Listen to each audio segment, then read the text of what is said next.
in the history of television. In 1958, Philco Corporation unveiled what they called the TV of tomorrow. It had a swivel screen that looked like something straight out of the Jetsons. You could detach it and put it anywhere in the room. It glowed with a mysterious greenish tint. People called it the atom bomb, Cyclops, and the gas pump because it looked so different from anything else on the market. RCA's president David Sarnoff said Philco had reinvented the industry and made TV more exciting again.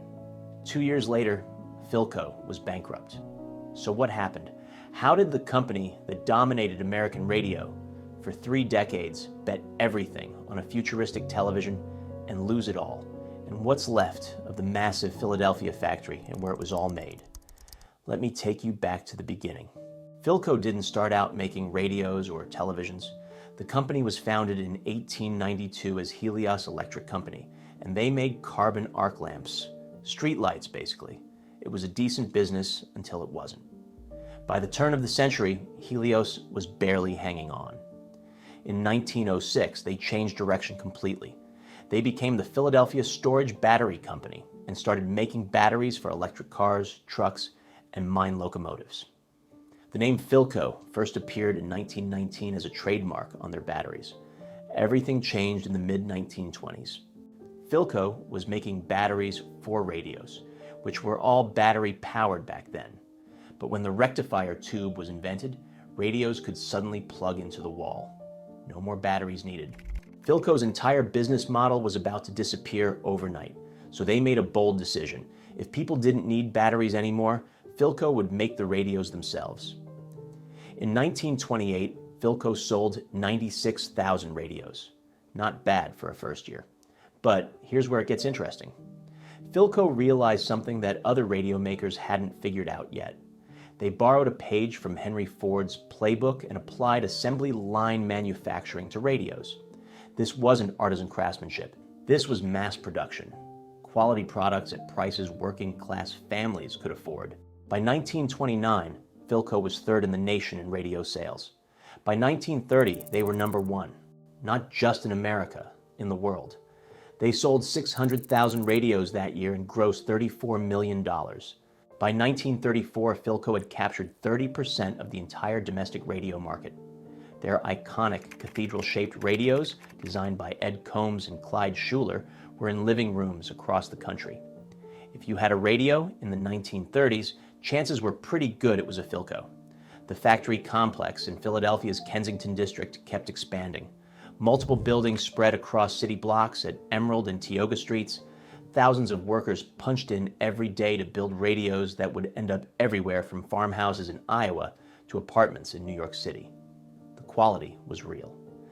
Philco radios were economical without being cheap. They lasted. World War II came and Philco shifted to military production. Then after the war, they expanded into everything. Air conditioners in 1938. Refrigerators in 1939. Home freezers in 1946. Consumer televisions in 1947. Electric ranges in 1949. Washers and dryers in 1954. Philco wasn't just a radio company anymore. They were a consumer electronics empire. But by the late 1950s, the television market was getting crowded. RCA, Zenith, Admiral, Motorola, General Electric. Everybody was making basically the same thing. Big boxy televisions and wood cabinets, all pretty similar. Philco needed something to stand out. Enter the Predicta. In 1958, Philco debuted something nobody had ever seen before. The design team of Catherine Winkler, Severin Jonassen, and Richard Whipple created a television that separated the picture tube from the cabinet. The screen sat on a swiveling mount. You could angle it however you wanted. Some models had the screen completely detached, connected by a 25-foot cable, so you could put the controls near your chair and the screen across the room. It had a large carrying handle so you could move it wherever you wanted. The picture tube itself was revolutionary. They called it the SF tube, for semi-flat. It was shorter and thinner than traditional tubes, which gave the Predicta its sleek, futuristic look. The safety mask on the front was made from a new organic plastic called tennite, which protected the glass and gave the screen that distinctive greenish glow. In the space age era of Sputnik and rocket ships, the Predicta looked like it came from the future. Philco marketed it as TV today from the world of tomorrow. They showed it during the Miss America pageant in September 1958. They had Miss America 1959, Mary Ann Mobley, pose with the design manager. The pedestal model sold for $459.95. The penthouse model with the detachable screen was $339.95. In today's money, you're talking about $4,000 to $5,000. These were not cheap televisions. And people were fascinated. The design was unlike anything else. Even today, more than 60 years later, the Predicta still looks modern. It's in the Smithsonian, the Cooper Hewitt Design Museum. Collectors pay serious money for restored units. But here's the problem. The Predicta had a fatal flaw. That special SF picture tube, the one that made the whole design possible. It was unreliable. The high deflection angle needed to make the tube so shallow meant it ran hot and broke down frequently. Repairs were expensive. Philco got hammered with warranty claims. Their reputation for quality started taking hits. And there was a bigger problem, an even bigger problem. The Predicta was black and white. In 1958, that was fine. But by 1959 and 1960, color television was taking over the market. RCA and Zenith were pushing color sets hard. The public wanted color. Black and white was yesterday's technology, no matter how futuristic the cabinet looked. Philco only made the Predicta for 2 years, 1959 and 1960. Then they pulled the plug. By 1962, Philco filed for bankruptcy, the same company that had been the #1 radio manufacturer in the world. The same company that dominated the 1930s and 1940s. Gone.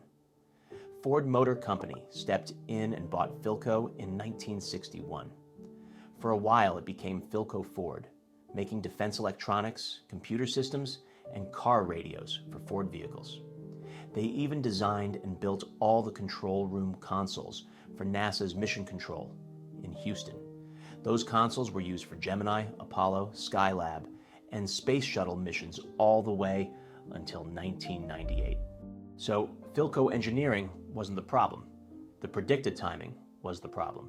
But the consumer electronics glory days were over.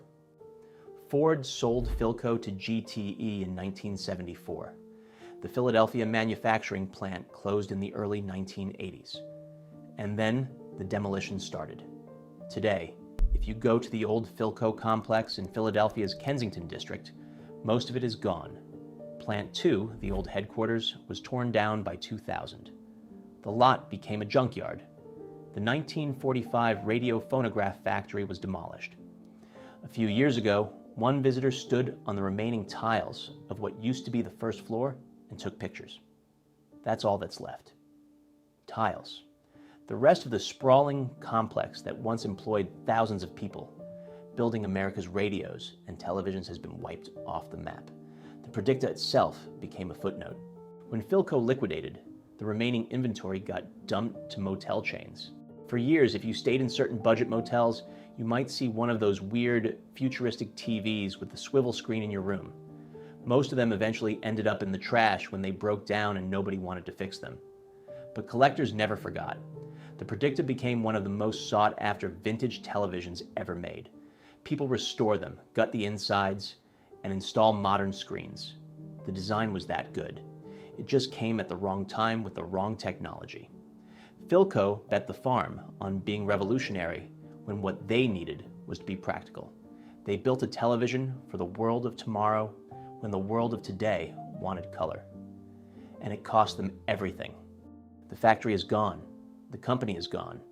All that remains are those distinctive televisions in museums and private collections, and a cautionary tale about innovation, timing, and the brutal reality of American manufacturing. If you found this story fascinating, make sure to subscribe to the channel. We're documenting the rise and fall of American industry, one factory at a time.